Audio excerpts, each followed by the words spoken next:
அனைவருக்கும் வணக்கம். இது நம்ம வளராத வேலைவாய்ப்பு சேவை இயக்கம். டெய்லி ஒரு பிரைவேட் கம்பெனி ஜாப் நம்ம பார்த்துட்டு இருக்கோம். இன்னைக்கு என்ன கம்பெனி ஜாப் பார்க்க போறோம்னு பார்த்தீங்கன்னா சக்தி ஆட்டோகாஸ்ட் பிரைவேட் லிமிடெட் அப்படின்ற கம்பெனி ஜாப் தான் பார்க்குறோம். ஸோ இந்த வீடியோ பார்க்கறதுக்கு முன்னாடி வேலைக்காக நீங்கள் யாருக்கும் எந்த இடத்துலையும் ₹1 கொடுக்க வேண்டாம். ஏன்னா இந்த கம்பெனிக்கு டைரக்ட் ஹெச்ஆர் ரெக்ரூட்மெண்ட் கொடுக்கறதால மட்டும்தான் நாங்கள் உங்களுக்கு இந்த வீடியோவை போஸ்ட் பண்ணுறோம். சக்தி ஆட்டோகாஸ்ட் பிரைவேட் லிமிடெட் இவங்க என்ன டிசிக்னேஷன் கொடுத்துருக்காங்கன்னு பார்த்தீங்கன்னா சூப்பர்வைசர் டிசிக்னேஷன் ரெக்ரூட்மெண்ட் பண்ணுறாங்க.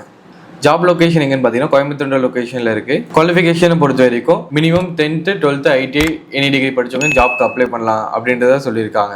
எக்ஸ்பீரியன்ஸ் என்னென்னு பார்த்தீங்கன்னா 0 to 5 years இருக்கவங்க ஜாப்க்கு அப்ளை பண்ணலாம். சேலரி என்னன்னு பார்த்தீங்கன்னா 20,000 பேசிக் சேலரி 20,000லேருந்து ஆஸ் பர் எக்ஸ்பீரியன்ஸை பேஸ் பண்ணி சேலரி ப்ரொவைட் பண்ணுறாங்க. நம்பர் ஆஃப் ஓப்பனிங் பார்த்தீங்கன்னா கிட்டத்தட்ட 12 ஓப்பனிங் அவைலபிளாக இருக்குன்றத சொல்லியிருக்காங்க.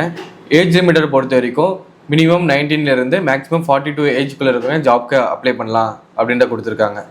என்ன டைப்பில் ரெக்ரூட்மெண்ட் பண்ணுறாங்க பார்த்தீங்கன்னா ஆன்ரோட் டைப்பில் தான் ஜாப் ரெக்ரூட்மெண்ட் பண்ணுறாங்க. ஜெண்டரை பொறுத்த வரைக்கும் ஒன்லி மேல் கேண்டிடேட் மட்டும்தான் இந்த ஜாப்க்கு அப்ளை பண்ண முடியும் அப்படின்றத எனக்கு தெளிவாகவே சொல்லியிருக்காங்க. இந்த வீடியோ பார்த்துட்டு ஜாப்க்கு எப்படி அப்ளை பண்ண தெரியுங்களா? இந்த வீடியோட டிஸ்கிரிப்ஷனில் direct HR contact number mail ID நாங்கள் உங்களுக்கு கொடுத்துருக்கோம். டேரக்டாக ஹெச்ஆர் கால் பண்ணிவிட்டு என்னென்ன இன்டர்வியூ வரணும், எந்த மாதிரியான டாக்குமெண்ட்ஸ் எடுத்துகிட்டு வரணும் அப்படின்னு நீங்கள் ஹெச்ஆர் கோஆர்டினேட் பண்ணிங்கன்னா இன்டர்வியூ அட்டன் பண்ணிவிட்டு திருப்பி வரக்குள்ள ஒரு நல்ல வேலைவாய்ப்பு வரைக்கும் நாங்கள் எதிர்பார்க்குறோம். ஸோ இதே மாதிரியான வீடியோஸை அடுத்தடுத்து நாங்கள் உங்களுக்கு போஸ்ட் பண்ணுறோம். அது வரைக்கும் வீடியோ பேசுகிறேன். நன்றி, வணக்கம், ஆல் த பெஸ்ட்.